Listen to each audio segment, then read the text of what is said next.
अऊज़ु बिल्लाहि मिनश्शैतानिर्रजीम बिस्मिल्लाहिर्रहमानिर्रहीम रब्बि इश्रह ली सदरी व यस्सिर ली अमरी वहलुल उक़दतम मिन लिसानी यफ़क़हू क़ौली। अस्सलामु अलैकुम। उम्मीद है कि आप सब खैरियत से होंगे। आज का हमारा दर्स जबीरा वज़ू के अहकाम। वो चीज़ जिससे ज़ख़म या टूटी हुई हड्डी बांधी जाती है और वो दवा जो ज़ख़म या ऐसी ही किसी चीज़ पर लगाई जाती है जबीरा कहलाती है। ठीक है। ज़ख़म पर या टूटी हुई हड्डी पर जो पट्टी बांधी जाती है या फिर कोई ज़ख़म पर मरहम वगैरह जो लगाई जाती है उसे क्या कहते हैं? जबीरा कहते हैं।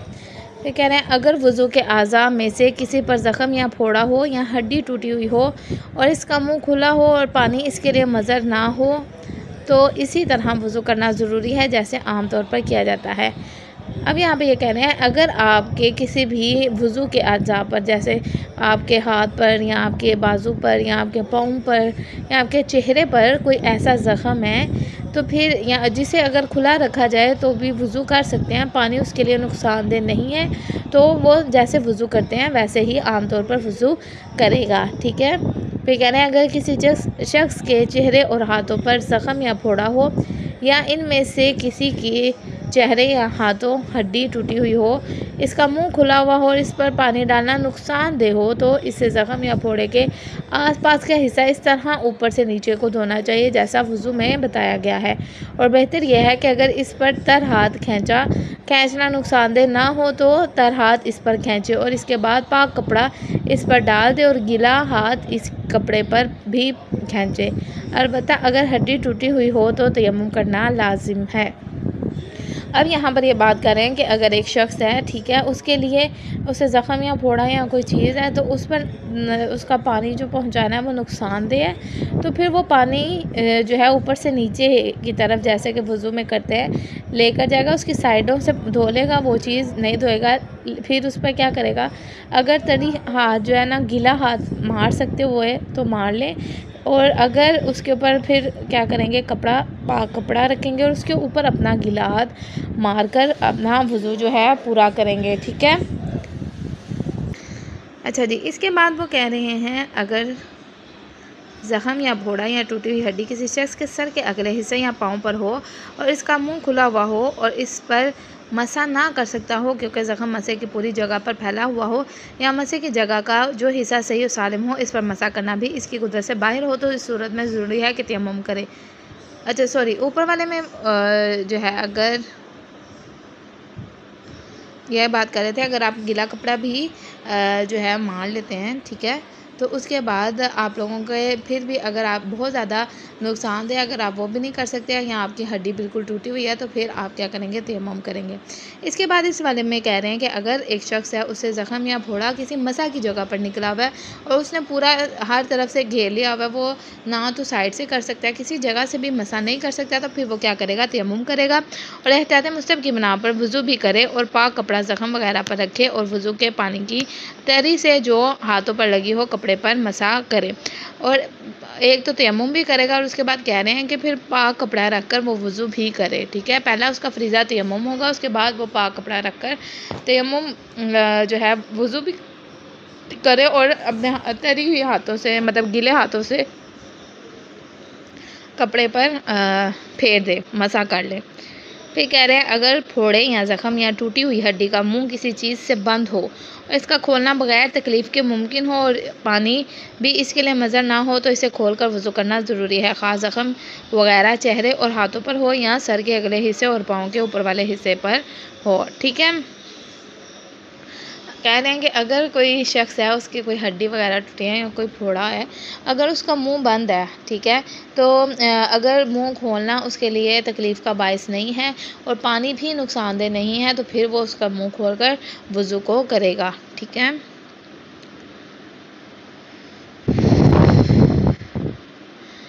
इसके बाद कह रहे हैं अगर किसी शख्स का ज़ख़म या फोड़ा या टूटी हुई हड्डी जो किसी चीज़ से बंधी हुई हो और इसके चेहरे या हाथों पर हो और इसका खोलना इस पर पानी डालना मुज़र हो तो ज़रूरी है कि आसपास जितने हिस्से को धोना मुमकिन हो इसे धो ले और एहतियात वाजिब की बिना पर जबीरा पर मसा करे। ठीक है। यानी यहाँ पे भी वही बात करें, अगर जो है उसके लिए पानी डालना जो है वो नुकसानदेह है, तो फिर जितने हिस्से को वो धो सकता है वो धोएगा और बाकी पर पाक कपड़ा रखकर जबीरा पर मतलब पाक कपड़ा वगैरह रखकर मसा करेगा। फिर कह रहे हैं अगर ज़ख़म का मुंह ना खुल सकता हो और ख़ुद ज़ख़म और जो चीज़ इस पर लगाई गई हो पाक हो और ज़ख़म तक पानी पहुंचाना मुमकिन हो और मज़र भी ना हो, तो ज़रूरी है कि पानी को ज़ख़म के मुंह पर ऊपर से नीचे की तरफ पहुंचाए। और अगर ज़ख़म और इसके ऊपर लगाई गई चीज़ नजिस हो और इसका धोना और ज़ख़म के मुंह तक पानी पहुँचाना मुमकिन हो, तो ज़रूरी है कि इसे धोए और वज़ू करते वक्त पानी ज़ख़म तक पहुँचाए। और अगर पानी ज़ख़म के लिए मज़र ना हो तो लेकिन ज़ख़म को धोना मुमकिन ना हो या इसे खोलना या ज़रर या मशक्क़त का बायस हो, तो फिर तयम्मुम करें। यहाँ पे पहली बात वो ये कर रहे हैं कि अगर एक शख्स है उसे कोई ज़ख़म वगैरह या फोड़ा है तो उसके ऊपर अगर कोई चीज़ उसने लगाई है, कोई मरहम या कोई पट्टी है, वो नजिस नहीं है तो फिर और पानी भी उसके लिए नुकसानदेह नहीं है, तो फिर वो उसे धोएगा। ठीक है, उसे जगह को धोकर जो है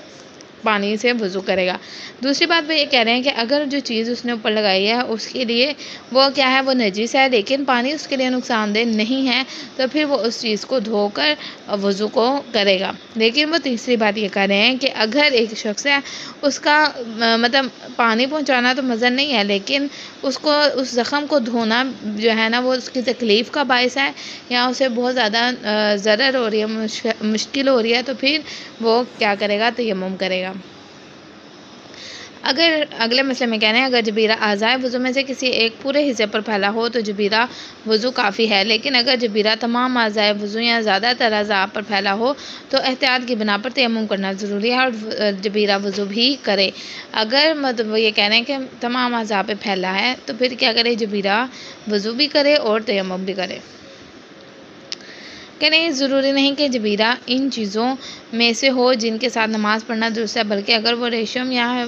इन हैवानात के अज़ा से बनी हुई जिनका गोश्त खाना जायज़ नहीं है तो भी इस पर मसा करना जायज़ है। फिर कहना है जिस शख्स की हथेली और उंगलियों पर जबीरा हो और वज़ू करते वक्त इसने तर हाथ इस पर खींचा हो तो वह सर और पाँव का मसा इसी तरीके से करेगा। वे कह रहे हैं अगर किसी शख्स के पाँव के ऊपर वाले पूरे हिस्से पर जबीरा हो लेकिन कुछ हिस्सा उंगलियों की तरफ से और कुछ हिस्सा पाँव के ऊपर वाले हिस्से की तरफ से खुला हुआ हो तो जो जगह खुली हुई हों वहाँ पाँव के ऊपर वाले हिस्से पर और उन जगहों पर जबीरा है वहाँ जबीरा पर मसा करेगा। यहाँ पे यह कह रहे हैं कि अगर एक मिसाल के तौर पर पाँव पर तो पूरे पाँव पर ज़ख़म फैला हुआ था और उस पर पट्टी वगैरह हुई है, तो जो हिस्सा खुला हुआ है आप उस पर भी मसा करेंगे और जो आपका हिस्सा बंद है जिस पर पट्टी वगैरह हुई है उस पर भी आप मसा करेंगे।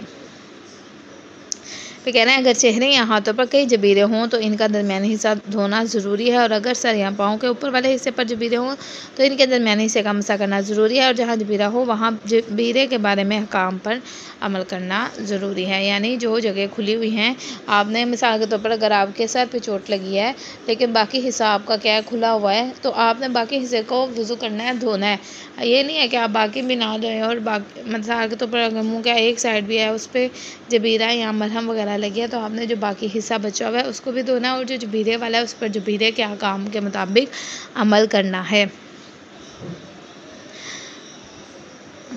फिर कह रहे हैं अगर जबीरा ज़ख़म के आसपास के हिस्सों को मामूल से ज़्यादा गिरे हुए हो और इसको हटाना बगैर तकलीफ़ के मुमकिन ना हो तो ज़रूरी है कि तयम्मुम कर ले। ठीक है, वजूज़ इसके कि जबीरा तयम्मुम की जगह पर हो, क्योंकि इस सूरत में ज़रूरी है कि वज़ू और तयम्मुम दोनों करे और दोनों सूरतों में अगर जबीरा का हटाना बगैर तकलीफ़ के मुमकिन हो तो ज़रूरी है कि इसे हटा दें। बस अगर ज़ख़म चेहरे या हाथों पर हो तो इसके आसपास की जगहों को धोए और अगर सर या पाँव के ऊपर वाले हिस्से पर हो तो इसके आसपास की जगहों का मसा करे और ज़ख़म की जगह के लिए जबीरा के अहकाम पर अमल करें। अब यहाँ पे वे कह रहे हैं कि अगर एक जगह पर पट्टी वगैरह लगी है तो वो मामूल से ज़्यादा यानी चोट थोड़ी जगह पे पट्टी वगैरह ज़्यादा जगह पे लगी है, अगर आपको तकलीफ़ नहीं है तो आप उस जगह से हटाकर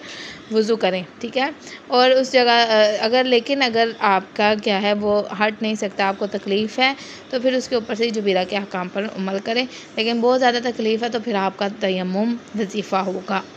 ठीक है, अगर वज़ू के अज़ा पर ज़ख़म ना हो या इनकी हड्डी टूटी हुई ना हो लेकिन किसी और वजह से पानी के लिए मज़र हो तो तयम्मुम करना ज़रूरी है। ठीक है, वैसे अगर ज़ख़म वगैरह नहीं है लेकिन डॉक्टर ने मना किया या कोई और वजह आप पानी यूज़ नहीं कर सकते तो फिर आपके लिए